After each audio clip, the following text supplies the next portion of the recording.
controversial bill in Oregon could allow inmates in prisons and jails to vote in elections while they're still incarcerated. Now, if the bill passes, Oregon would become the third state in the country to allow convicted people to vote. As Fox 12's Bonnie Silkman joins us now to explain, the bill's getting a lot of mixed reactions, as you might imagine. Exactly, Shauna. In nearly every state, people convicted of felonies lose their right to vote while serving their sentences. Now, under this new proposal, Oregonians in prison for felony convictions would regain the right to vote starting in 2026.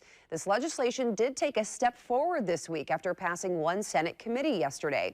The Senate floor voting with the approval of the Judiciary Committee, with Republican members voting against.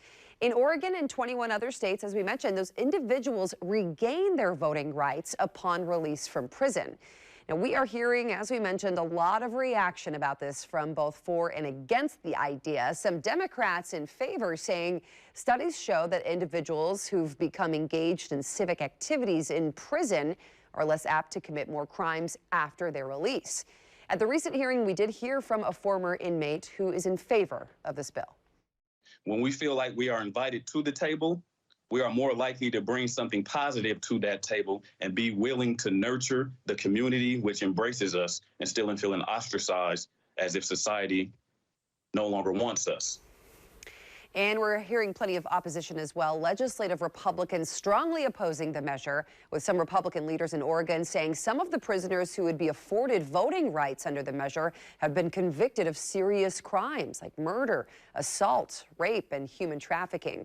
And also predicting some leaders that votes could even be sold for packs of cigarettes, for example, behind bars.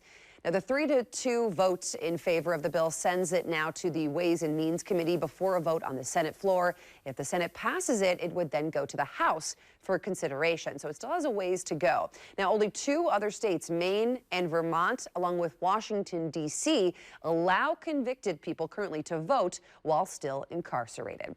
Kim and Shauna, back to you.